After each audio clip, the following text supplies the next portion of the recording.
Olympic City and the home of Pikes Peak. This is the Automotive ADHD Show with Matt West.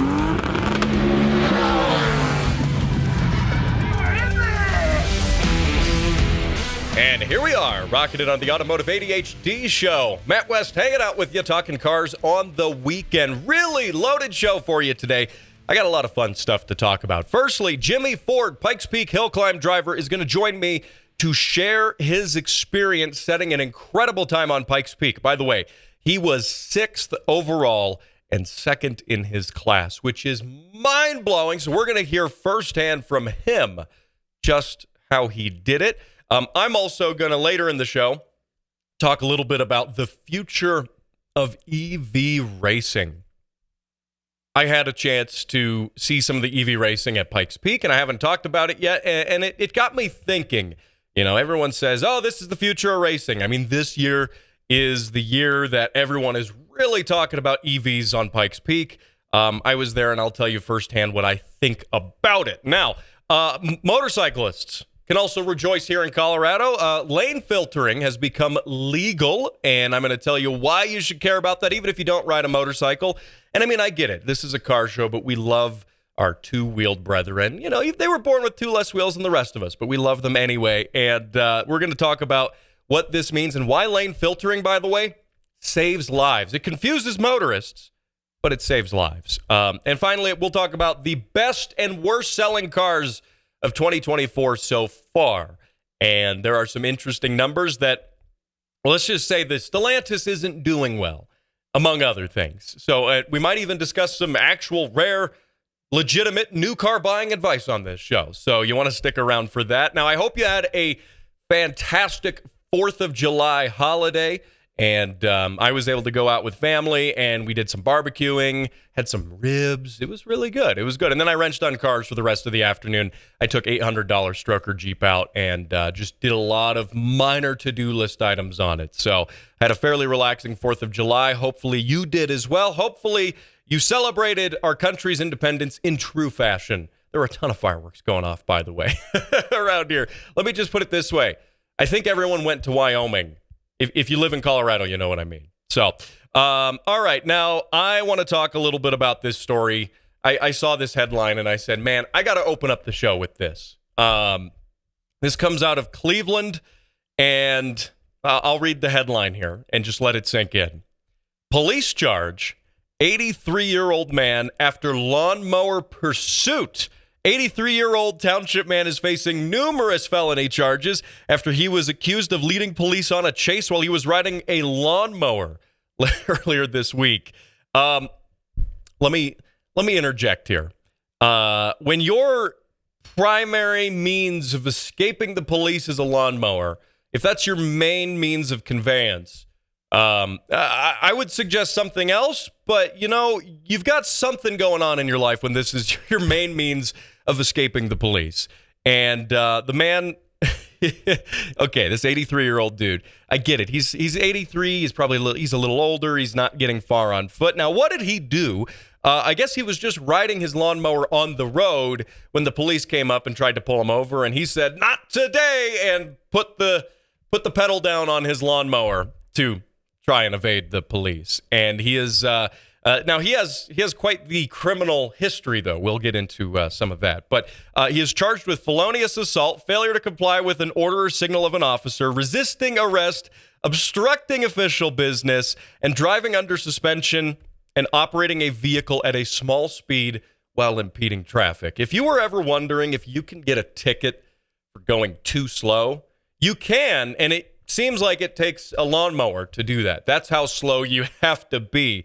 And now, that being said, his previous criminal, his rap sheet, you could say, also includes a number of things. So he's not squeaky clean, we'll say that. He's a number of things, lots of trespassing, perhaps assault in the past. And so he's not a shining beacon of morality, but he recently spent some time in jail.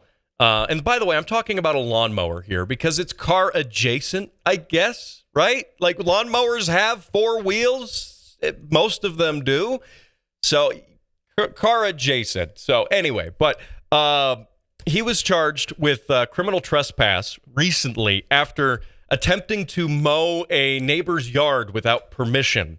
And the neighbor, I guess, wasn't very happy that his yard was being mowed, so he called the police, and the police trespassed him, and he was fined $50 and sentenced to 30 days in jail, and presumably he got out of the can and got on his lawnmower, and that's to ride home, obviously, and that's when he got in trouble again. Now, I do want to interject just a little bit, which is, look, if somebody is mowing my yard without permission, I'm probably not going to call the police. I'm just going to throw that out there because I really didn't want to mow the yard anyway. And this dude just drove up and he just started mowing my yard. I'd be like, yeah, dude, go for it. Fine. I wasn't going to do it anyway. Please. You want to come back next week too? Right? So that being said, I probably would not have called the police on this guy. Now, is he a vigilante going around mowing people's yards? We don't know. He's got a criminal history prior to this, but I would like to think that he has amended his ways, that he has come to terms, and now he is just a vigilante of lawn justice. Your lawn, that grass is half an inch too tall, and I'm going to do something about it. And perhaps he had been doing this with other neighbors, and this was the only guy who reported him to the police.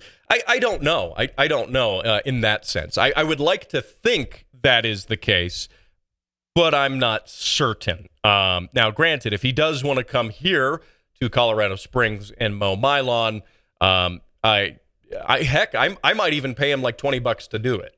So I'm just saying that's more than he's making from his neighbors. That maybe will pay for gas in the lawnmower. Obviously, he'll have to mow around the cars that are kind of parked in the yard, but don't worry about that. But anyway, now what was interesting about this too, I promise we'll talk about cars in a minute, but what's interesting about this as well is when I looked this up and I Googled it, and this is not the only instance of this happening.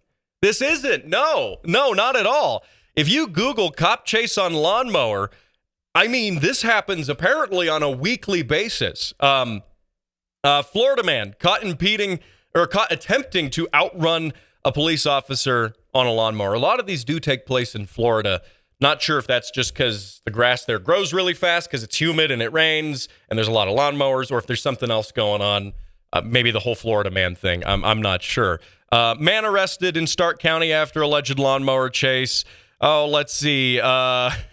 Another man arrested in lawnmower pursuit. High-speed police chase in L.A. ends with epic takedown on a lawnmower. I mean, look, this is apparently more of a common occurrence than I had thought. And I mean, perhaps my advice, if you are of a criminal mindset, which I would encourage you not to be, I think you should, live a nice, happy life away from crime. But if you are of the criminal mindset, a lawnmower is probably not your best means of conveyance, just in general. They're not efficient. They're not fast. They're not very aerodynamic, right? So it's not helping the environment and saving gas either, right? So yeah, the environmentalists, they wouldn't want you to ride a lawnmower either. Here's another one as I'm scrolling through. Tractor chase. Texas man leads police on a chase with his tractor. Anyway, sorry, I got distracted there. But there's other things that would probably be faster than a lawnmower. A car being number one, but I get it. Not everybody has immediate access to a car when they need it. Perhaps on foot. If you were on foot, that would be faster than the lawnmower. I think even one of those little Fisher-Price plastic cars that the kids ride around in, the red ones with the yellow top. Yeah, that would still be faster. And honestly, that would make for a great TV news hit. They got the chase helicopter flying around and it's following a guy in a little Fisher-Price car. So anyway, hey, don't go anywhere. We're talking with Jimmy Ford. We're talking hill climb, new cars, and more right here on Automotive ADHD. Don't go anywhere.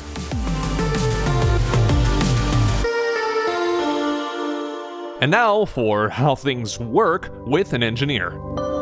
Transmissions. Shift. And that was how things work with an engineer. More of how things work can be found at facebook.com/automotive ADHD.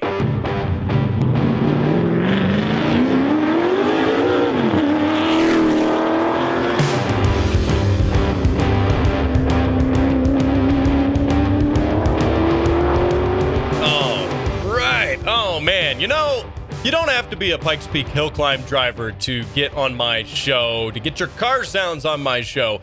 But that was a Pikes Peak hill climb driver, Ethan Hunter, number 37. Ethan's been on this show a few times. He is such a great guest to have on the show. He did a great job up at the hill climb as well. If you missed my interview with him, you can catch that on the podcast, by the way. And you can find this show wherever fine shows, and this one are downloaded. So that's your YouTube, your Spotify, iTunes, iHeart, everywhere that you can get that stuff. That's where you can find this. And again, great job for Ethan. This was his first year running the hill climb. He did a nice job.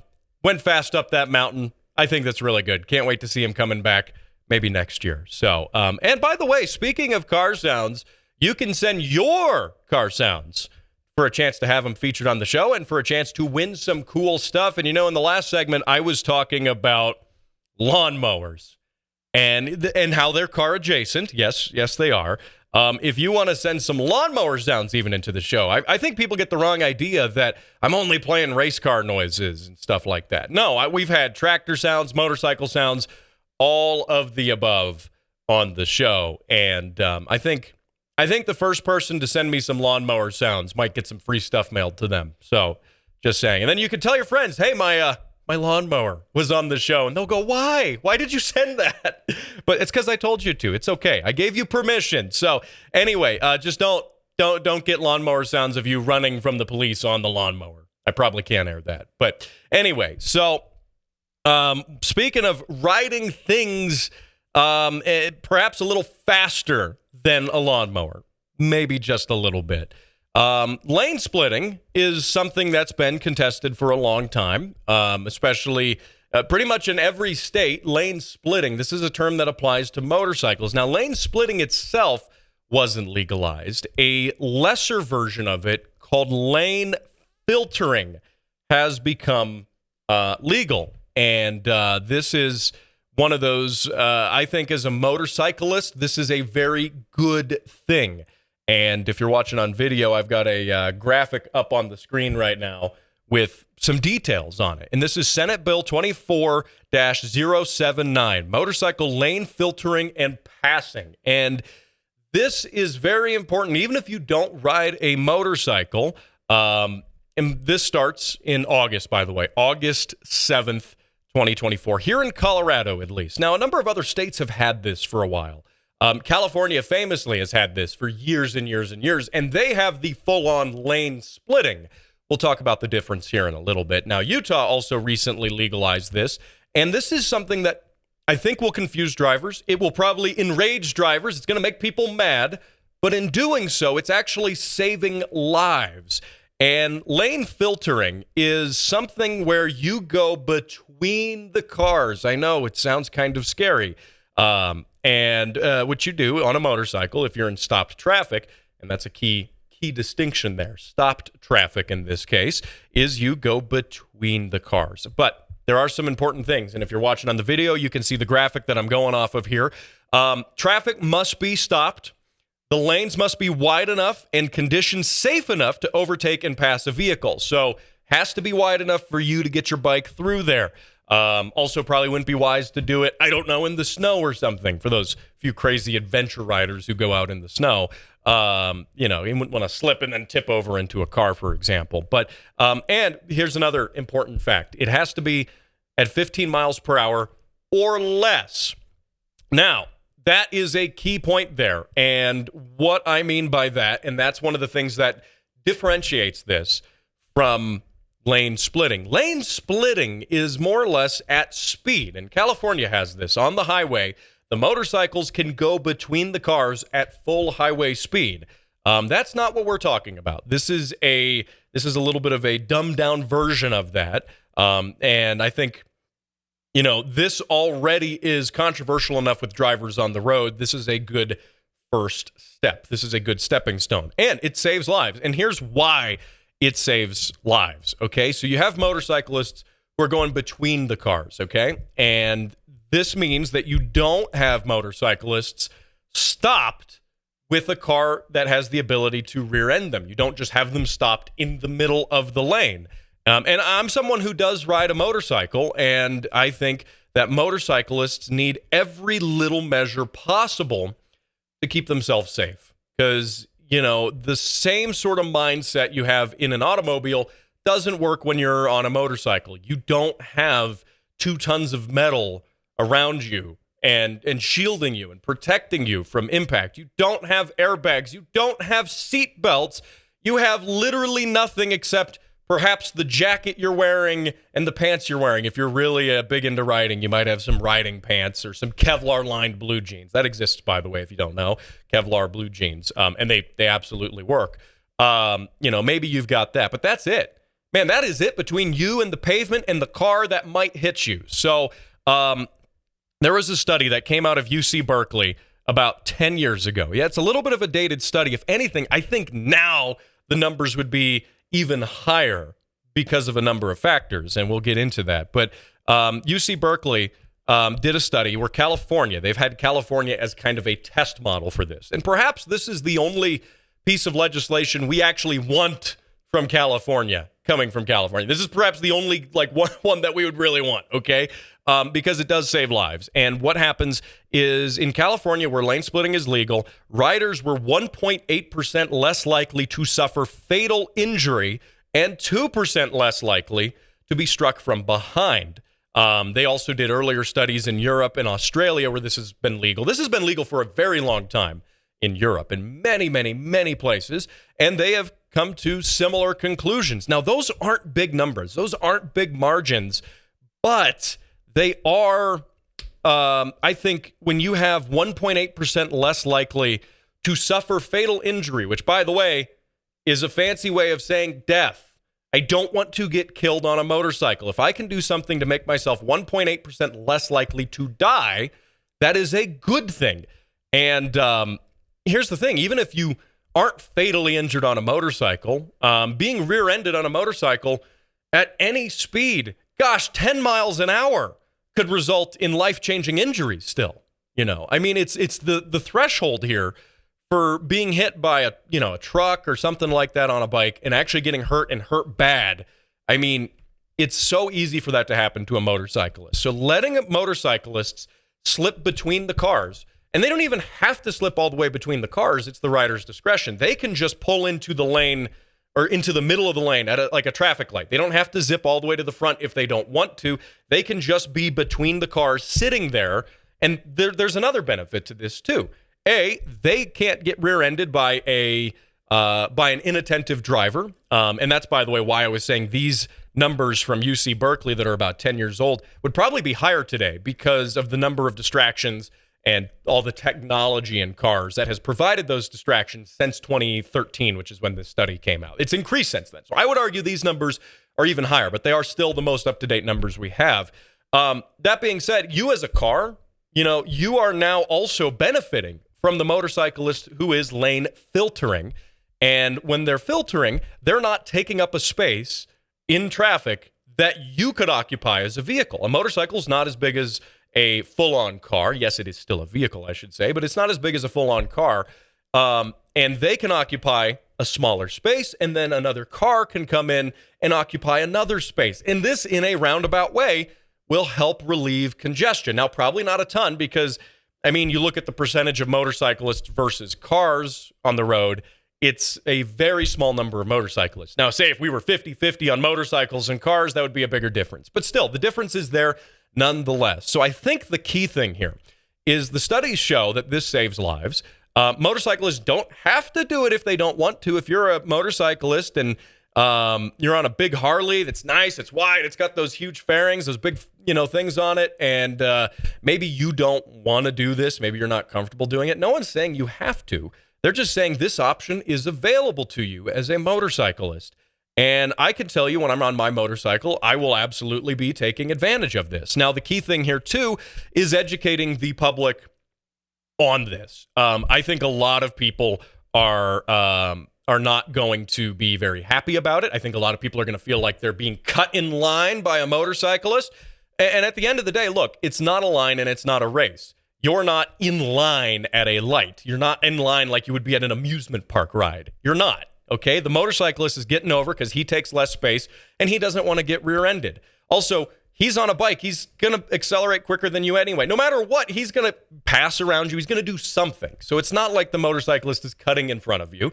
And again, these guys, they should be doing it when there's ample space. There should be no concern. Well, what if he hits my mirror? What if that happens? I think the cases of that, especially in California and Utah and places where this has been legal, that's really a non-issue because the motorcyclist doesn't want to hit your mirror any more than you want your mirror hit because it'll probably hurt if he hits your mirror. I'm just saying. So one other key distinction here is motorcyclists should not pass on the, and this is very important. If you're a bike rider, keep this in mind. And I will go ahead on the video here and throw that graphic up here again.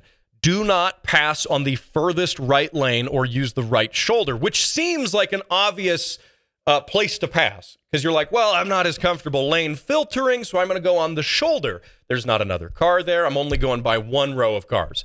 And the reason they don't want you doing that is because of emergency vehicles. And they, especially if you're in a traffic jam on the highway because of a crash further up ahead, the ambulances and the fire trucks, they need to get to the scene of the crash. And they are going to use that shoulder to do it. And so you don't want to be there when that fire truck comes barreling down, honking his horns and sirens at you to get out of the way. You don't want that. They also don't want you exceeding more than 15 miles per hour. And they also don't want you doing it in traffic moving the opposite direction. You got to be going the same direction as the traffic. Overall, very simple. And, you know, they say in this handy little flyer here, they also say that motorists should keep an eye on their mirrors, you know, and just be aware and also not impede motorcyclists from moving legally. And bear in mind, this is legal. This is law as of August 7th again, reminding you, August 7th, this goes into law. There are lots of videos on YouTube of motorists road raging at motorcyclists who are doing this and doing it legally in other states who have also passed this. So don't be that. Just understand that it's the law. Understand these guys aren't being selfish and cutting in the line. They're not. They're trying to take whatever shred of life-saving measure they can to protect themselves. And I think we should all appreciate that and want motorcyclists to be safer on the roads. It's already pretty dangerous. Just saying. So, hey, don't go anywhere. We're going to talk to Jimmy Ford about some Pikes Peak hill climb racing. He did an amazing job this year. We're going to find out firsthand from him how it went after the break.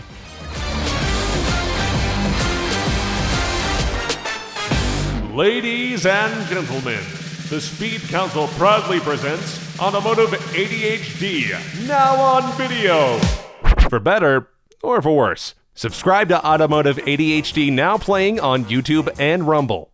He's the nut behind the wheel and behind the mic. This is Automotive ADHD with Matt West.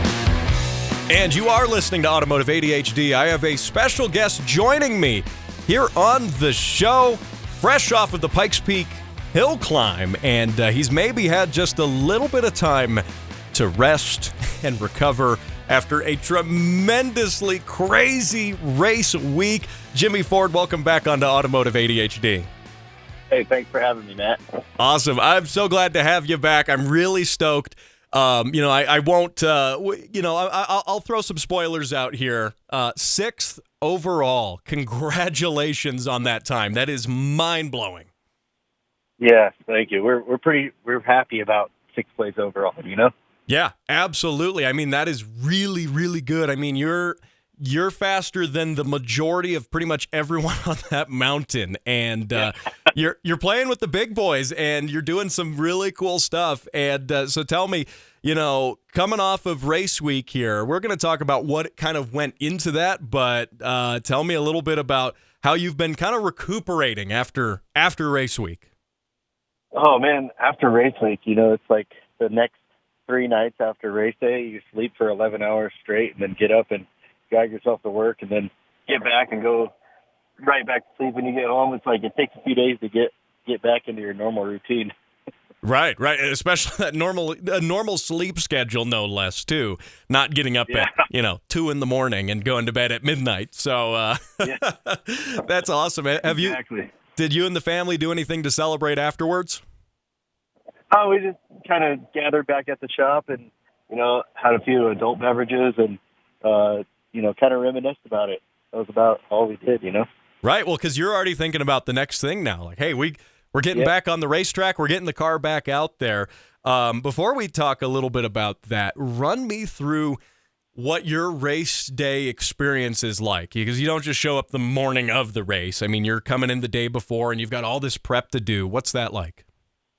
Yeah, so we get the car up on the mountain around 3 or 4 o'clock, I believe it was, and we set our pit up. So we unload the car out of the trailer, and then we back the trailer in, park the car in front of it. We kind of just chill for the night. We end up staying up there with the car, which is different than the previous years. We would go home and then get back up at 5 hours later at midnight and come up on the mountain. So we were able to stay up there this year, which was good for adding a little more rest into our sleep schedule the night before the race. And then we wake up probably around 5 o'clock, somewhere around there, start getting the car up in the air, warming it up, checking tire pressures, doing all the last-minute checks that we need to do before we head off to the driver's meeting. And then once you get back from the driver's meeting, that's when it all starts inside of your mind, is preparing yourself for your run, because we were 14th off of the line. And so that's about an hour and a half worth of mentally preparing myself for my run, Right. And you just got to kind of psych yourself up, know that you've practiced it a bunch before, but anything can happen on race day. And you got up to the third section, and you got a red flag there. What happened there? Yeah, so it's just past Elks Park. I came around the right-hand hairpin, and I looked up, and there's a red flag. And I was like, oh, no. The first thing that goes through your mind is, are they stopping me because something that I, put down on the track? But no, it was a person in front of me had crashed. And so they sent me back down to the bottom so I could try and rerun. Well, we wanted to put new tires on, and there was some sort of miscommunication stating that we weren't going to be able to put new tires on, and then we figured out that we could. So we represented to the line with our same tires, our old tires on there, and then we figured out that we could put new tires on. So we ran back to the pit real quick, put the new tires on, tried to throw them on warmers as long as we could, got back up to the line, and then a red flag.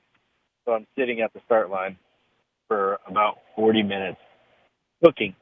I think the oven was on about 350 degrees inside of that thing. You said when I talked to you after the race, you were literally using like a leaf blower to cool off, right? Yeah. Thank goodness Milwaukee provides a good battery-powered leaf blower, because we're using every bit of that leaf blower to try and keep it cool.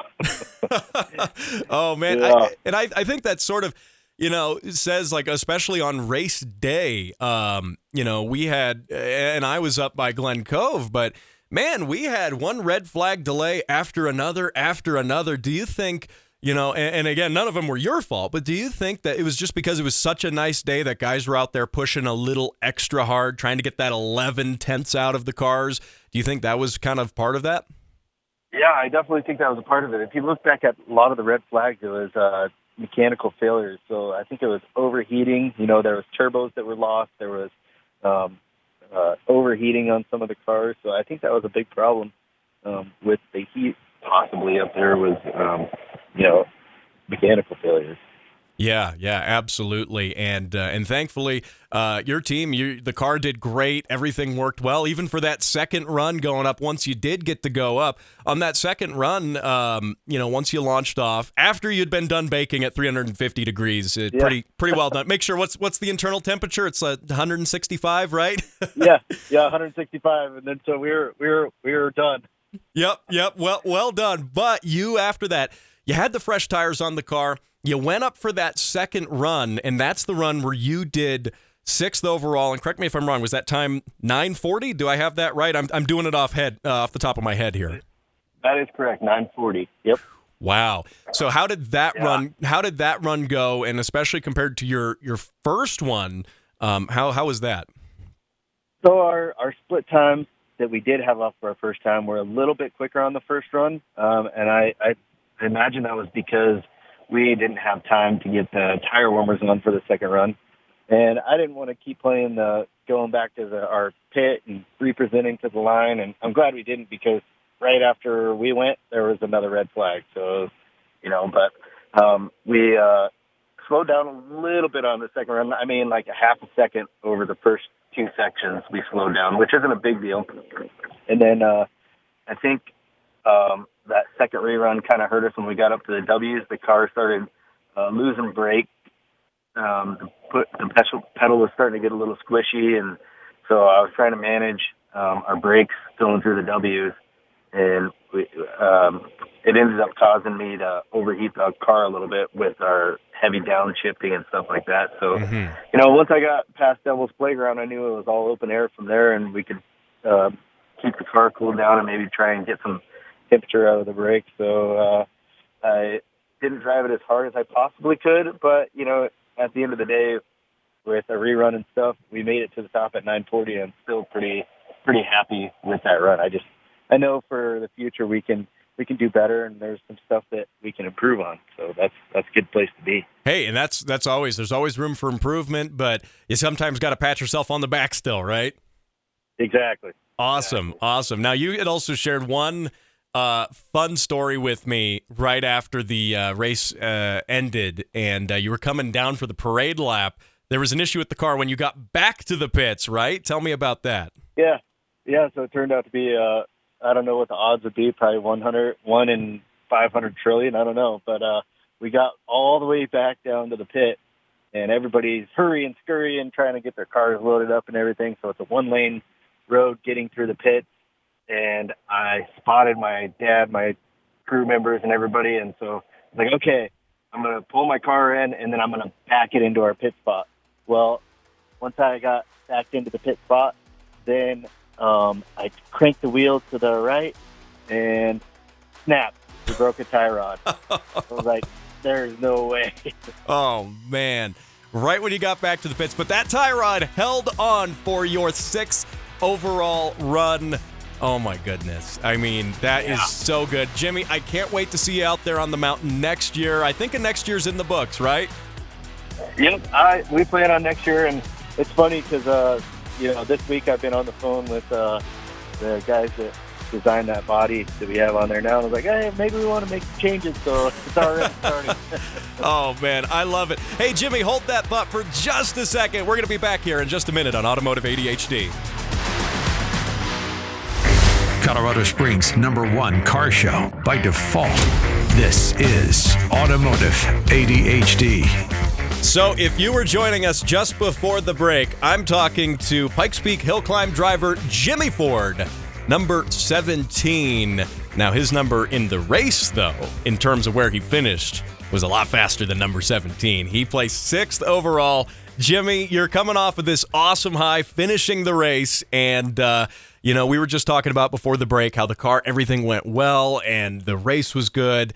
And even though you had a bunch of red flag delays, and not through your own fault at all, but just because of all the other cars in front of you. But now that we're finished up with the race, you've probably taken some time to take a break. What are you looking at doing next? How are you spending the next year racing until Hill Climb 2025 on Pikes Peak? So we've got a couple more of the NASA Series races lined up.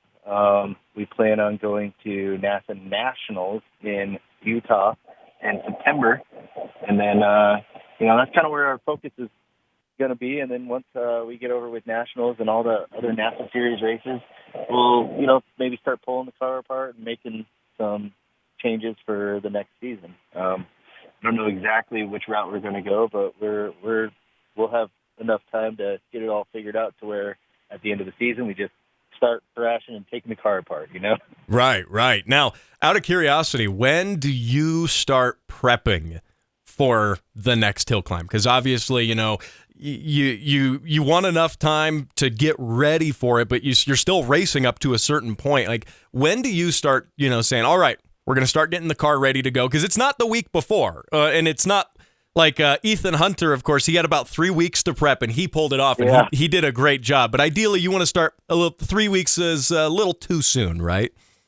Yeah, I'll say Ethan did a great job. I'm proud of how he finished, too. We grew up quarter midget racing together, and that's what I wanted to see was him do great. But as far as the prep goes, I think things start running through your mind even before you get to Pikes Peak for this year about what you can do next year. Mm-hmm. So you start thinking about it ahead of time, and then finally, the winter comes when after race season is done. You take a few weeks to yourself, maybe finish up some projects that you had at home or whatever it is that you want to do, and then get back at it. It probably starts January. We start tearing into it and prepping the car in January to start getting it ready for Pikes Peak, and then maybe use some of the other racing events as practice for the changes that you made and stuff, so that you can, not just show up to Pikes Peak and say, hey, did this work or not work? You have a little time in between to maybe even make some changes to your changes, Right. A little bit of test and tune, you could say.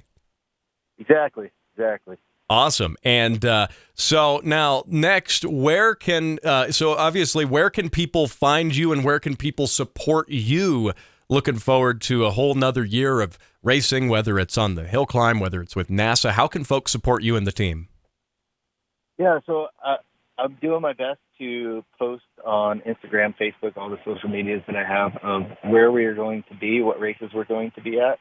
So that's the best way to follow. The best way to support is, just coming out and cheering us on, or, say, drop a comment and something, say, hey, this is cool, I want to see you at the next race, or whatever it may be. We love the support, and that's, one of the main reasons why we go out and do all this stuff is because of all the people out there and the support that we get and stuff. So, we also have a YouTube channel that we're trying to ramp up and post a bunch of videos on. So if you could support us on that would be great too. Awesome. Yeah, you're listening to this. You need to follow everything Jimmy does because it is awesome. And Jimmy, also with your sponsors too, a lot of folks helped get the car ready and get it up the mountain. Where can folks patronize those sponsors too? Because you support the sponsors, you support the team as well. What are some sponsors that you want to name off? Yeah, obviously Automotive ADHD, you guys helped me get the word out, and you're up there helping me with my media and stuff, so I wanted to start off with that. But Newcomers Plumbing and Heating, I don't think we would be where we're at today without Newcomers Plumbing and Heating, and that goes along with Iron Wolf Designs. They've been supporting me since day one of our Pikes Peak adventures, and we've got Hoosier Tire was a big one for us that came through. And as far as the car looks goes, I think Mod Finishes does a good job making our car look good and keeping it looking good with all the things that they provide at Mod Finishes. And then, just my family and my friends. That's the biggest support group that I have is my family and my friends. We're not a huge team that brings in engineers and stuff to get the car ready. It's all done by hand by us. We're making the changes. We don't have somebody to call up and say, hey, you should do this or that. We get help here and there and advice, but yeah, it's all us. I love it. You need to follow this guy, Jimmy Ford Racing, everywhere on social media. Go to his website as well, jimmyfordracing.com. Jimmy, again, a huge congratulations for the success on this hill climb season, and I'm looking forward to next year. I can't wait. Well, thank you, Matt. I appreciate it, and I'm looking forward to it also. Awesome. Jimmy, thanks for joining me right here on Automotive ADHD. All right. So really glad to have Jimmy Ford on the show. And now one thing I want to talk about too, talking Pikes Peak hill climb, is I noticed a lot of EVs on the mountain this year. There were a good number of electric vehicles on the mountain. And, with that, Hyundai had their EV out there. Ford had the crazy EV F-150 Lightning. Rivian was even out there with a couple of Rivian trucks. And so what I noticed, this is sort of something that folks weren't really talking about a ton, which is that, the EVs are faster. That is one thing. They're very, very quick up on the mountain. But I saw after the race tons and tons of press coverage relating to, this is the year of the EVs, because King of the Mountain this year was that F-150 Lightning with Ford, and that truck was crazy fast. Oh my gosh, that thing was nuts. And I am not here to belittle the engineering achievement of doing that. I know the race teams are working hard on these things. I know they're doing a great job. But what's interesting is I don't necessarily know if we're in the age of EV racing, okay? I don't think we are. And that's because the resources you need to race an EV on the mountain are considerable, okay? So when I was at Glen Cove for one of the practice days, I noticed they had the Hyundai team out there with the Hyundai Ioniq, and again, very fast car. But I will say that the choice of car noises for it was a little weird. As a connoisseur of car noises myself, on the mountain, you have to have a siren, some sort of noise-making device on your electric race car, because all the spectators around the corners and stuff, they can't hear you. Media people like me who are in certain areas, we can't hear you coming. And that's honestly how we tell if there's a car coming. We listen for it coming up, down the road. So they can pick any car sound they want, really. And they had it make a sort of turbo 4-cylinder-ish noise, like a normal 4-cylinder. I digress. That was weird choice there. You could have it make any number of interesting noises.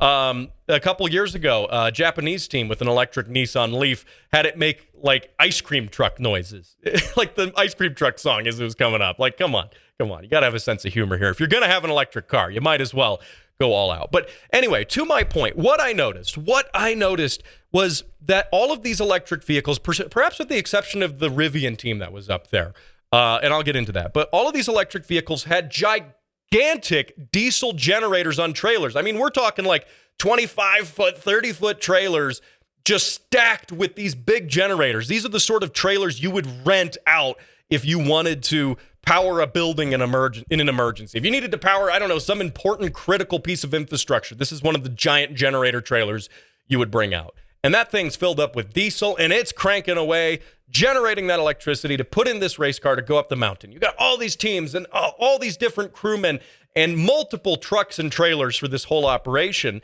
And you compare that to not even the grassroots side of things, but just the combustion side of things with it.